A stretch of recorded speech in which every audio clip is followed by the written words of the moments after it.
working situation. So, so in today's first web series, we have literacy skills on reading. And yeah, my first question that I would like everybody to think is on reading itself. What do we read? Day in, day out, what are we reading? And why do we read? So first question, and if you can unmute yourself and answer, few answers I have written over here. We do read the labels, we do read the recipes, we read cookbooks, we read ads, we'll read our bills every month. We also, those of you who have children or are working in school, try and make sense of scribbles of children or what they have written. We read time, we read calendar, we look at Google Maps, we read addresses, mails, SMS, various kind of forms that we are required as students to fill up. And sometimes, oh, this is incorrect. We didn't have to write this in that particular place.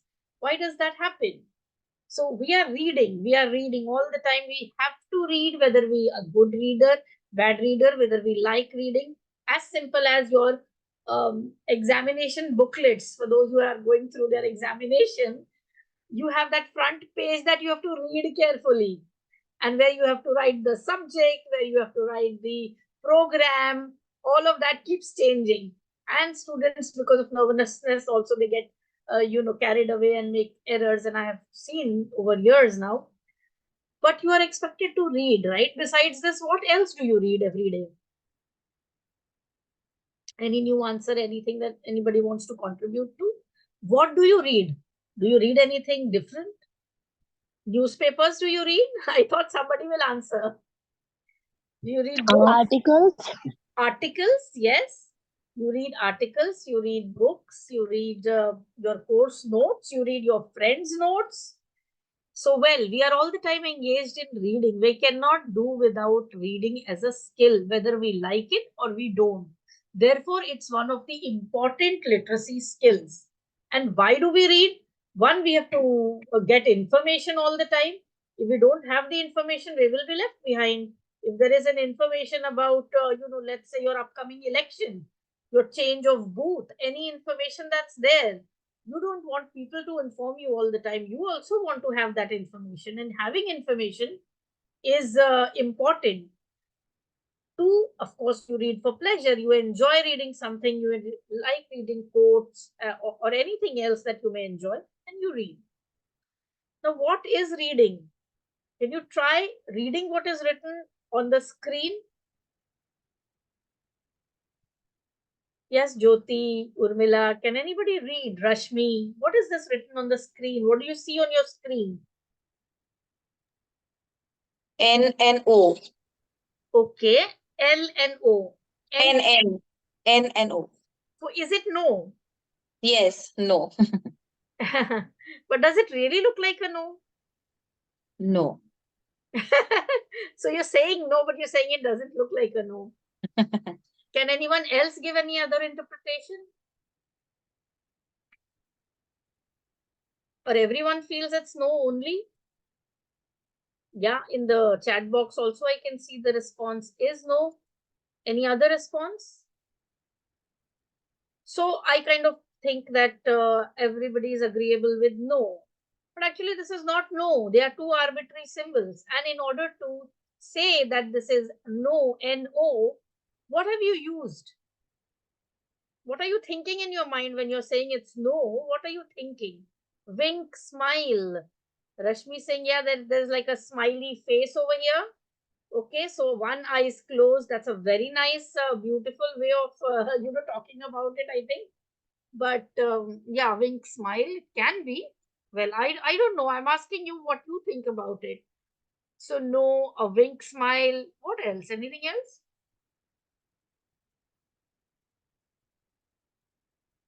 When you're reading actually, what are you doing to make these interpretations? Why did you say this is N and this is O? Have you learnt it somewhere? Yes. Where have you learnt it? So these are the alphabets for us. Okay. So We've you have seen your, it before. yes, you have your past experience. Past experiences, yes. Very important. Hold on to that. Your past experiences allows you to interpret the text that's there currently. Correct. So past experience is very important. Now, try reading this.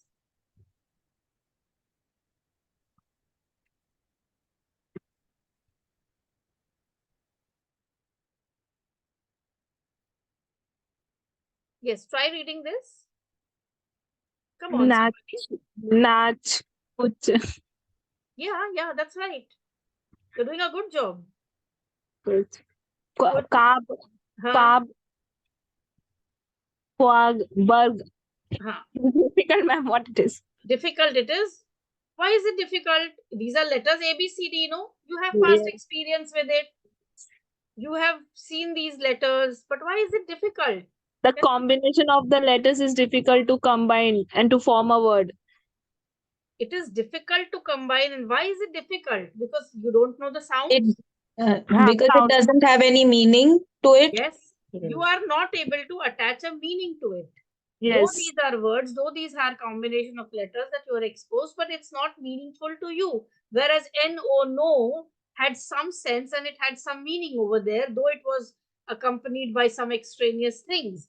So definitely you do not know the sounds, though you know the letters, you are able to give it sound, but you cannot give it a meaningfulness. So remember that. For the purpose of reading, it looks like a different language, Rashmi says. Yes, it does look like a different language because it is a different language. Even the previous symbol that you saw was not N-O, it was a different language. So these are different languages, but we kind of gain an understanding with our familiarity. We think it's English because the letters look similar. So probably even in French or even in other languages, you'll find the letters are pretty much the same. But yet, you will find it difficult to interpret, to give it a meaningfulness. So reading is not only interpreting the symbols that you're seeing, bringing it to give some kind of a sound that you are aware of, that's known to you. And also, it's not about only saying the sounds. We say it as sounds. So phonics, that's what we teach children. But it's not only that, it's about giving it a meaningfulness. So it is sound symbol association. I have skipped the previous slide because we can, we may have paucity of time. If time permits, I'll come back. It was to enhance the same understanding that you have already given me through the first two slides. Okay. Sound symbol association and symbol to sound association. This is one aspect. So the sounds that you are aware that this is no, oh, no. So you are knowing the sounds, you're already aware, you're giving it to those sounds to the symbols. And you are also at the same time processing that sounds and saying or telling the word, which is symbol to sound association, which is a very critical act when you are trying to read words. So reading as a process involves decoding of words. There is a code, you're breaking it. It also engages you to connecting sounds with symbols and giving it a meaningfulness. So making meaning of the symbols. Otherwise, these are all just letters and words. But is it meaningful? Yes, you're trying to derive that meaningfulness. Now, there are three stages of reading. One is pre-reading, wherein the purpose or the goals is set and you activate your background knowledge. That's exactly what you were doing when you were trying to read the first couple of sounds. You're trying to activate kahin dekha hai. Then somebody said this is another language. It doesn't seem similar to our language. It's not meaningful. So you have a set purpose for reading. Am I reading for pleasure? Am I reading for information? That's how you are going to differentiate what you're reading. So do I need to, what strategies should I, read? For example, a newspaper. If you're reading a newspaper, you're reading a magazine, or you're reading an article. And the purpose is just to get an overall kind of a theme of it. That's a purpose. You're just trying to get the main idea. You're not going deep and reading each and every when you're looking at an ad. So you are not looking at the ad trying to get each and everything in the ad, but you're looking at an overall feel, getting to the main idea. So what is the purpose? You have to set goals at a pre-reading stage, or you should have in your mind very clear that I am reading to get this information. Like if when you're reading a Google map and you're going through, You can't just be arbitrarily doing it and say that, okay, I'm just looking here and there and, I'm trying to find out. Your purpose is to reach a place. So set goals for reading and then you will be moving in the right direction. Determine a plan, how you want to read. Do you want to activate the background knowledge behind it? So if you don't know about something and you're trying to read it intently, you will not be able to understand. अभी आपको एक particular sports में interest ही नहीं है और उसमें कोई foul हो रहा है, कोई कुछ हो रहा है, या जैसे किसी ने बोला लेग स्पिन है, या किसी ने बोला ये कवर ड्राइव है, हम पढ़ रहे हैं, we are reading the text, we are interpreting it, I don't know what these words mean. So if the background knowledge is not there, it's difficult to give it meaningfulness, even if you're understanding everything, because it's not the cover or a drive, the way you understand the word cover and the way you understand the word drive. So making predictions what is going to happen, in a reading text. So those are all the purpose before reading. But during reading also, you are trying to summarize, ask questions, you're trying to interpret, maybe you're trying to write it somewhere, you're identifying the main ideas, you're building your own connections in your mind and trying to self-reflect, and you're trying to fix up strategies. Maybe I can kind of understood first two lines, let's go to the end. So after reading also, there is certain exercise that is expected, that you reflect on what you have read. Seldom we do that. Rarely do we get into that exercise. We read and it's over. The reading is over and then next day we have nothing. Because when you self-reflect, when you reflect on reading and you kind of revise what is your interpretation in your mind, that's when you take it to the next level of understanding, or you get into higher order thinking. So summarizing the main idea, being able to draw your own conclusions. Reflection is about your ability to be able to draw conclusions, to seek additional information from what you are reading. So you try and get more understanding from what you can see. There are various types of reading though, and these various types of reading is skimming, scanning, and intensive reading and extensive reading. I'm sure for examination, many of you all are using the first two skill. Perhaps for few paragraphs, few pages, you may be doing an intensive reading also. But intensive reading usually happens when you are actually trying to understand the content. But once it's done and over and you have understood, then it's all about skimming and scanning and trying to get, have a overall feel of it. Now, what does skimming mean? Try and understand this because I'm going to quiz you on this, okay? Skimming is a quick reading to know the general meaning of a passage, to know how the passage is organized or what is the feel. Am I reading a weather report? Am I reading a debate? To get an idea of the intention of the writer. And it is a more complex compared to the other skills because it is, you have to organize and you have to remember some information. You just don't have to locate where is the word how in this, where is the word quick in this. It's not about locating some things, but it is about being able to coincide the meaning of it. And it is a tool in which author's sequence also can be observed, unlike scanning in which there are some predetermined information. And I will tell you what skimming is. So scanning is a quick read. It focuses on locating specific information. तो आपको कोई एक particular name चाहिए, date चाहिए, symbol चाहिए, formula चाहिए, एक particular phrase. You're looking for the word, maybe intellectual disability. You're looking at the word inclusion. So you're just looking, where is my information on inclusion? You won't read the whole thing. You'll kind of scan the book for it. So that is what scanning is. It's a quick reading focusing on locating some specific information. Now, the quiz, and please participate in it. Getting the main idea of a text by glancing over it in a short time is called? Yes,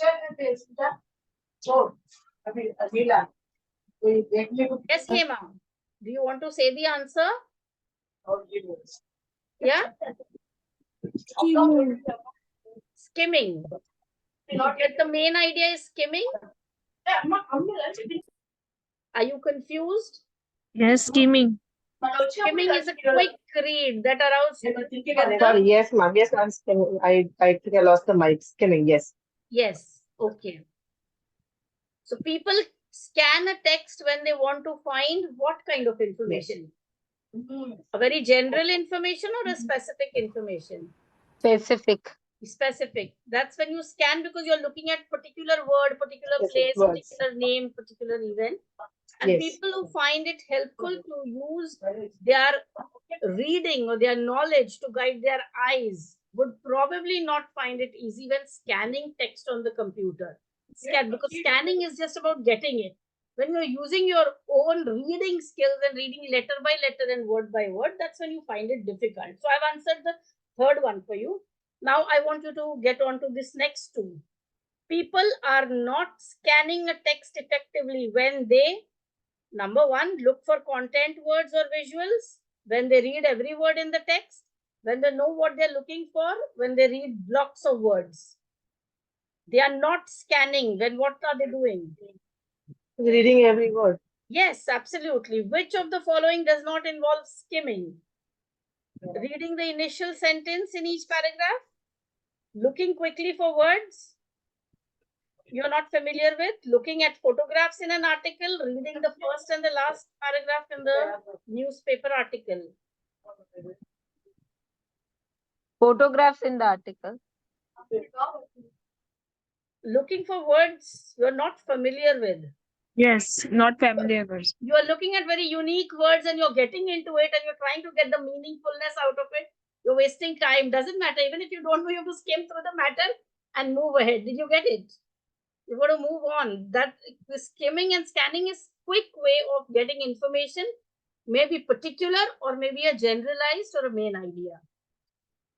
Intensive reading, on the other hand, is reading for purpose. Maybe your course books, your examination books, your book on educational teaching methods, learning and teaching. It is a detailed in-class analysis led by a teacher of maybe book of vocabulary, grammar points in a short passage. So intensive is also a narrow reading and it is in-depth reading.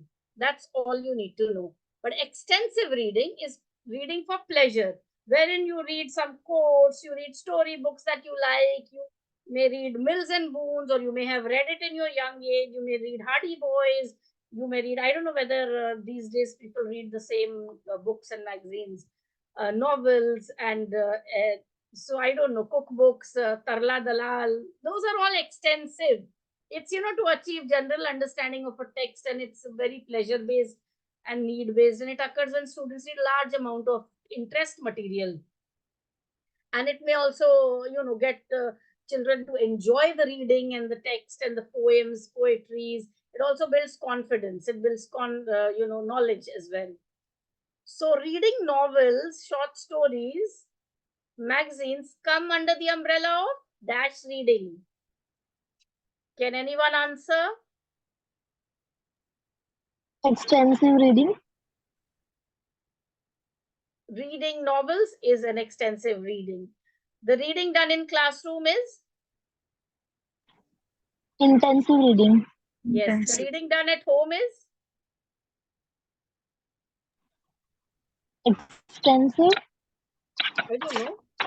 Is it correct? Is the reading done at home extensive? It can be extensive or intensive, depends upon it. Absolutely. Absolutely. It depends on the text and not the environment. But usually at home, people read for pleasure, is what I am understanding, but I don't know. I may differ. And of course, if it's exam time, you may be doing an intensive reading. The reading done for pleasure is? Extensive. Extensive reading. The reading done purposefully for a particular content is? Intensive reading. Intensive reading. Absolutely good. Dash reading is individualized activity because we can choose the topic by ourselves and we can do it everywhere. Extensive reading. Yes, you can read a book in the bus while you're going on your educational tour.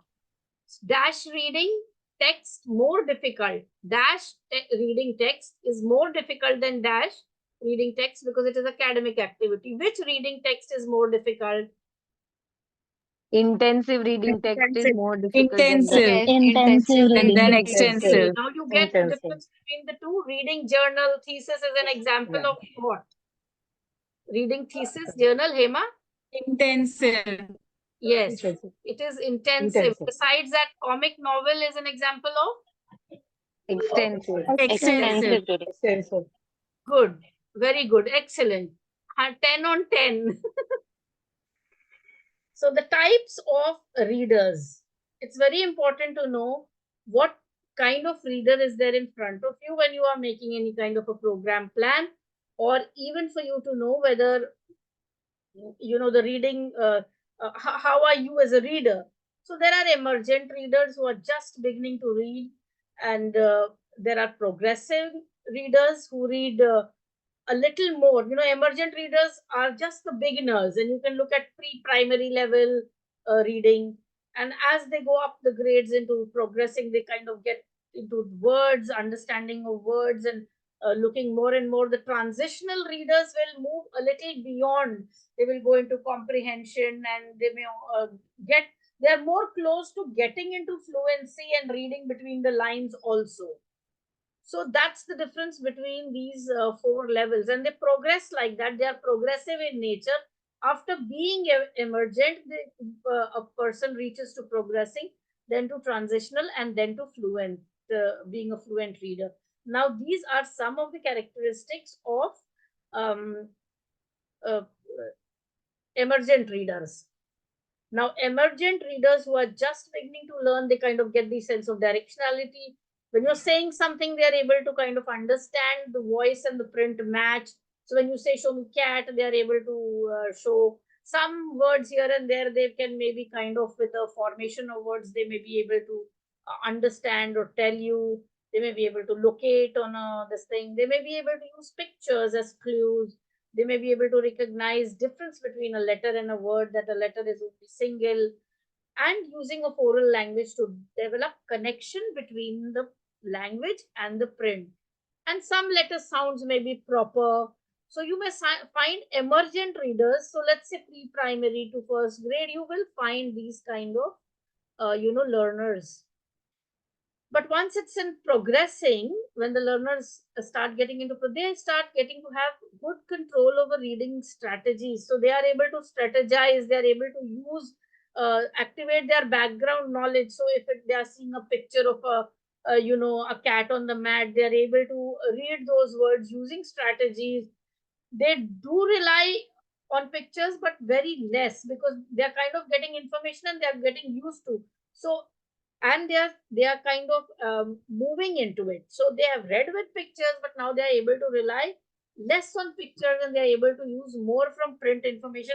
For example, children read labels, but they are able to get information from the labels itself, what kind of eating material they are eating, or what kind of drinks they require. So Coke, Pepsi, it may not really have pictures on it, but they are reading it and they are understanding the difference. Even if in green bottle of Sprite you put Coke, they will yet be able to read it properly and be able to tell you that this is not this. So they search for print, they check, and they self-correct more frequently. You'll find that some of them can also paraphrase and change and give you some words. Fewer per their punctuations are attended to, but yeah, they do attend to the ye kya hai, yahan pe dot hai, that kind of a thing, and they also engage in discussion. So they go beyond what is there in the book. And as we move into the transitional, they use multiple sources: one book, two book, three books, story books, or even the classroom text.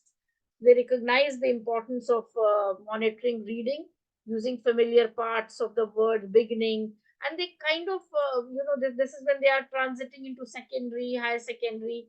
They know a large core of high frequency words. They are able to read punctuation marks, and they are getting into being a absolutely fluent reader. So fluency, they can silently read, they can detect their own errors as they read. No, there's something wrong in the word that I have read. They can read unfamiliar words even if they may not know the meaning. They can read and paraphrase, and they can adjust reading pace to accommodate the purpose for reading and look at difficult text.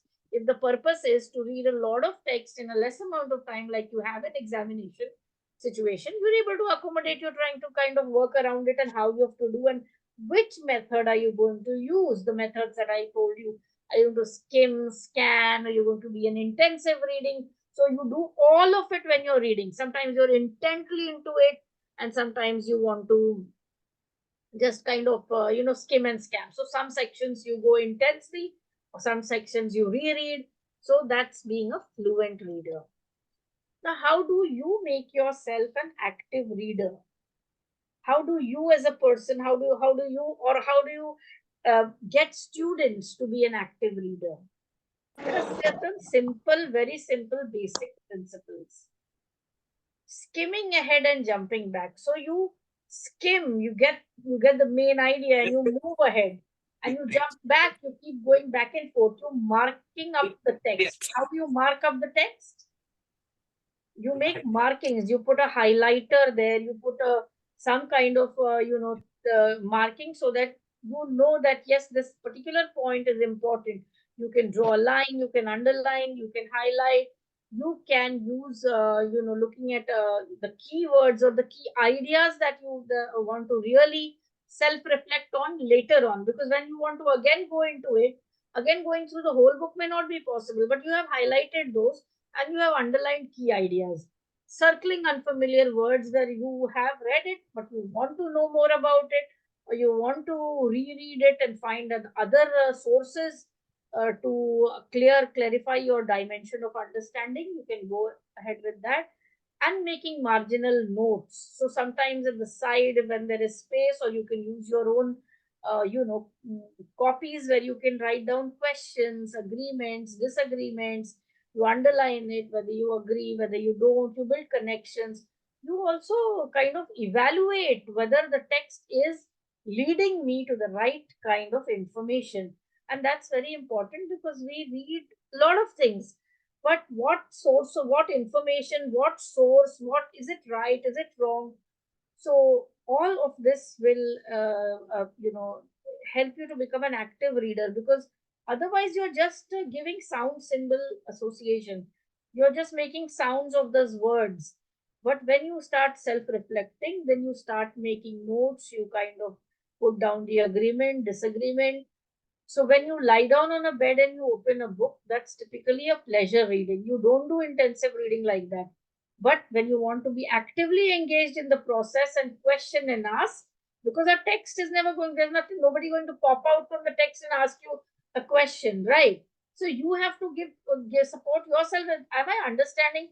Can I re-say what I have heard in the book to yourself? So you have to have those marginal notes, and believe me that they are very helpful in making you a disciplined reader and an active reader, and making observations of how the text moves, what are the changes in the text that you can see, or how different kind of books look like, or making observation that this idea is very similar to X writer, or this particular writer writes very similar to some other writer, or the ideas are pretty same, though the writing is different, and what kind of writing is there. All of that will allow you to understand or dive deeper into a reading session. So make your observations, note down your observations. Now the types of texts. Now what kind of text? There can be various kind of texts. So we have 4 different types of texts. One is narrative, 2 is expository, 3rd is technical, and 4th is persuasive text. Now, do you know what is a narrative text? I'm sure educationists or people in education would be knowing it. Is there any answer?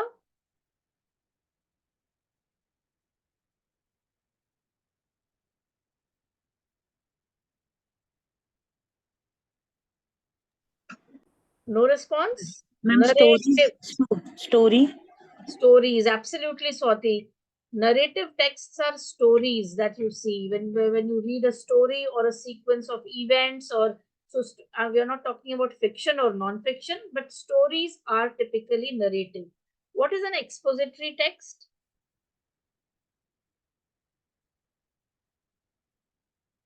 Which class school books are expository in nature? Which subjects usually kind of be expository? Science.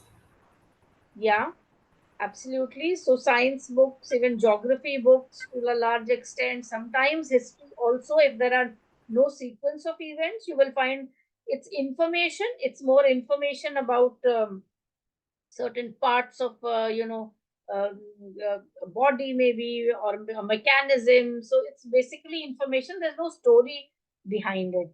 And technical is usually the manuals. Yes, Sunita, you want to say something?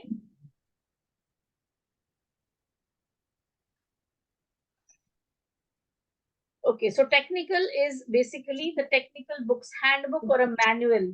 If I have bought a grinder, it has a manual to it. If I buy a computer, I will get a handbook with it. That's a technical. If I buy a microwave, I will find that there is a handbook with it. Those are technical understanding. And persuasive. If you have read newspaper articles, you will know that, or if you have read descriptions about advertisements, so you will find that it's pretty much persuasive. Why must you go in for a kind of a service? It goes into appealing the customer, or it kind of persuades a mind, an intellect, to believe in certain things based on certain premise, and that kind of a writing is known as persuasive writing. They persuade you to think the way the author or the writer wants you to think. So what is it about language? If you have to understand how the language is structured, because oral language is going to affect, or the language is going to impact the reading. So you must know something about the language structure, which is that a language has vocabulary, words, which is semantic. It has a kind of a grammar. It has a system of language, which we call, I mean, you have subject, you have predicate, you have punctuations, you have pause, you have semicolons, you have long stops. Morphology, meaningful, smallest meaningful units of words. So you have your word like, big, bigger, biggest. So big is the smallest this thing word, and from there you have your other degrees, or not only degrees. Even if you look at words like reach, reached, reaching, adding ed, ing. So reach is the basic word. So sometimes when children have difficulty in pronouncing words with tion and ed and ing, you just mark it and say, get the child to read the basic word, the morpheme word first. Phonology is sounds. It's about all phonics. It's about sounds and sounds and sounds. So letters give sounds, and those sounds are sequenced in a particular manner. It's a system of phonology, phonics. So making meaning from print requires the visual graphophonic association. One needs to have an understanding of the symbols and the sounds to symbols, because you are kind of pulling it out of your memory every time. There has to be some amount of prior knowledge. If the content that you're reading, so let's say even if you're hearing it for that matter, if you don't have a prior knowledge of something, you will not be able to understand what it's talking. So if somebody is talking about some kind of food items which is eaten in a particular place, you have no knowledge. You will just think it's a food item. You will not know whether it will be sweet, sour, what taste, what. So prior knowledge about something is required. If there is a game, if there is some description about a particular, let's say volleyball, and there are phrases in the written text, if you do not know how it works, you will not be able to understand what the real text is about. You may have knowledge, but it will be pretty much superficial. The structure of the knowledge, every language has its own structure. So vernacular language will have its another structure. So Hindi, Marathi, any other language, it's known as system of language. They're structured differently. Similarly, text, different texts, so poems and stories and other kind of things will have a different structure. Books usually have, so detective stories will have a different kind of a structure itself. There will be a suspense. So all of that makes up a, gives us the meaning from the print. And definitely fluency. It's not only about recognizing a word, which is word recognition. It's not only about comprehension or giving it a meaningfulness. It is also being fluent. If you're not fluent in reading, you will kind of not be able to associate and give the interpretations required, be it any language. If the reading itself is very laborious, then rather to enhance language, the child listens, because fluency is required in reading to be able to comprehend, and it comes gradually. You got to mark where the child is with respect to the emergent reader, progressing. If the child is progressing and you're seeing change in the characteristic, definitely it's a good sign or a marker. If you're finding the child has moved to the transitional and then becoming into fluency, then fluency is the above college level. So higher secondary is the transitional, and that's how you can check where the learner is or where we are with respect to reading. Reading comprehension strategies in just a nutshell. As you can see over here, that we have some reading comprehension strategies. Maybe you're aware of it. We usually get into some of those techniques while reading. We reread a text. If we don't understand something, we try and read it again and again. We try to get more information, more understanding, more reflections, activating prior knowledge. What do I already know about a particular subject? If I'm reading a medical book on medicines, human physiology, that is in medicines, I may not be able to understand what is this femur joint. I may know one or two words here and there. I may know what are joints, but when it starts getting technical, I do not have knowledge. So what do I know as of now when I am venturing into such a reading is very important for the comprehension. Therefore, activate. So you will find in schools or when you're reading, if you have a primary knowledge about something, you have a previous knowledge about something, teachers try and explain everything. That today we are going to learn a story about such and whatever.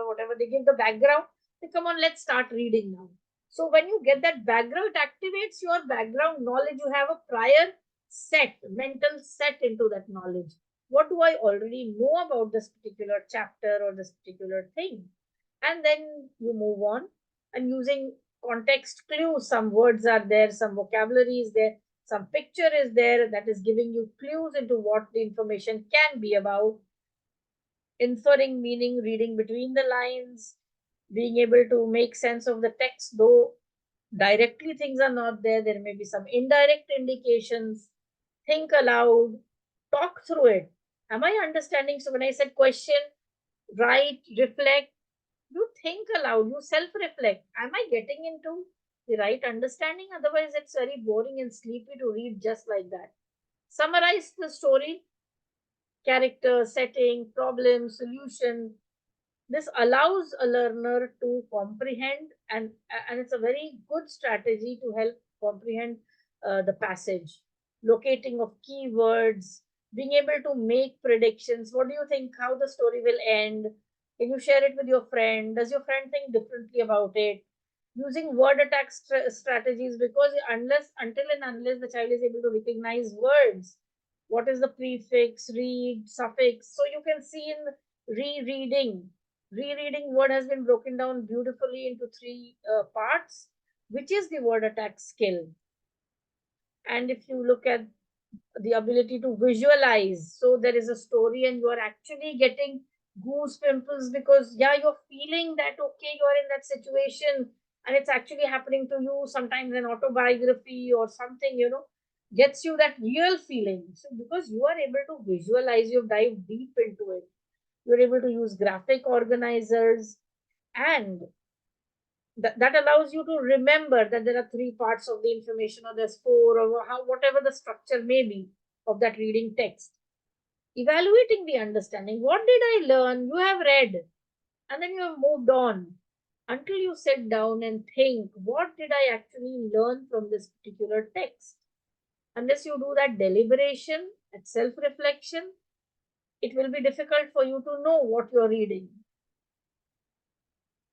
So in a language class, we basically initial years are spent on learning to read. A learner initially spends time and tries to learn to read. So when he or she learns to read, it's the ability of, again, word recognition, comprehension, graphic phoneme connection, phono to this thing, integrative process, all is at work. So the child is learning to read how to read. And later on, when you move ahead after transition stage to the stage of fluency, then you are reading to learn. You know that you have to read this particular text, and you are reading, and you're reading more and more. You're a vicarious reading, because reading to learn is the goal. But unless you learn to read, you will not be able to read to learn. That's the catch. So therefore, it's important that these reading skills as a whole is built. So it's an important literacy skill for everyone. Now, some of the tips that I can give you all, say I hate reading and it's very difficult, or my child does not like it. So some of the habits that you can have to develop this is set times. Set times for it. We have time for everything, no? We have a sleeping time, we have a office going time, we have a college going time, we have a workplace time, we have a walk time, we have a gym time, we have a snack time. Let's have a reading time. Maybe little initially, but yes. Always carry a book. Always carry a book. Always make a list. Make a list. Try to put things down. Make a list. Find a quiet place. So sit down and find a very quiet environment where you can focus, because reading requires, if you're in intensive reading, it requires, even when you're reading for pleasure, if you're disturbed again and again, you don't feel like indulging. Oh, chodo jane do line pada kisi ne bula diya, again and again it's happening, then you lose interest. And now I kind of know, now reading is no longer interesting, you've kind of got it. Reduce television or net, and I would say screen time. If you reduce it, then definitely reading will channelize, or it will start up. Keep a log. How much are you reading in 1 week? So analyze. What is the last, if I'm to ask a question, a book that you have read? I mean, you don't have to share it with me. You don't have to tell me. It's not meant to embarrass anybody, because I'm sure everybody likes reading, or once upon a time you would have liked reading. But now you don't have that kind of time or pleasure to do it. But have a log. I have to read in a week, whatever is your target, set it. Go to used bookshops, where you get second-hand books. Stand there, you look at various things available. Have a day for library, like we have, other days. And children around you will also see that habit. If your parents will see, okay, we do go to a library, we do have a time of looking and sitting in. Now many malls and all have sitting spaces where you can sit down with a book and read. Make it pleasurable. Set a high goal. Keep making a higher standards there, and have a reading hour or a reading day.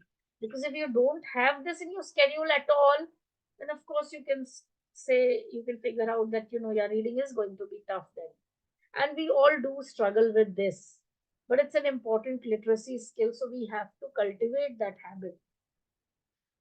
Barriers to effective reading. Why does it happen? Sometimes it's lack of linguistic competencies, language में hard words, and newspapers. Most people don't want to learn.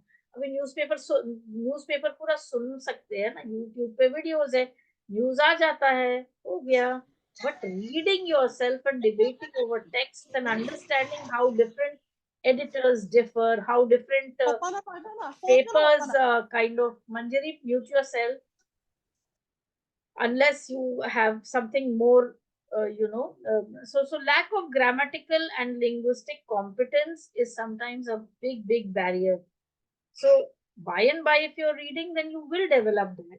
There's a lack of motivation, there's lack of concentration, because you're switching. Now multitasking has led to no concentrative activity. You're moving all over the place. Proper light, ventilation, on rainy days, sit near the window, and just have a cup of warm coffee or tea, whatever you prefer, and sit down near the window and read. It's a wonderful thing to do. Why do people get bored? Because how much can you look at the net or the phone? So this is one of the exercises that it's very calming, it's very soothing if the writer is of your liking. So the size of the book also is a barrier. So use simple and thin books, or books that you can enjoy or that can keep you tuned in or glued in. Use those books that you don't want to leave, maybe. So articulating the words and sentences loudly. Sometimes reading when it's getting boring, you start saying it loudly. Maybe you will start getting that concentration. Putting finger, pen, or any object on the words and sentences while reading.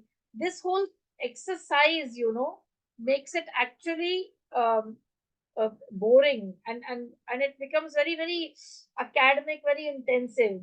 When you are saying it loudly, also initially you may use it to start off. Some people have a good auditory, requirement, and they want to say it, but it is a barrier, because every time when you're reading loudly, you don't want others to know about what you're reading also, and it's your personal this thing. So if you shouldn't, avoid it. Okay, because that will help impede this thing. You will be able to become a better reader by not putting your finger or a pen on word to word, letter to letter, and then reading, because that makes the whole process laborious. And if you're doing it, it means that you are still at the laborious end. But you look at the kind of text. I'm sure there will be enjoyable text. There may be comics. There may be some, jokes that you want to look at.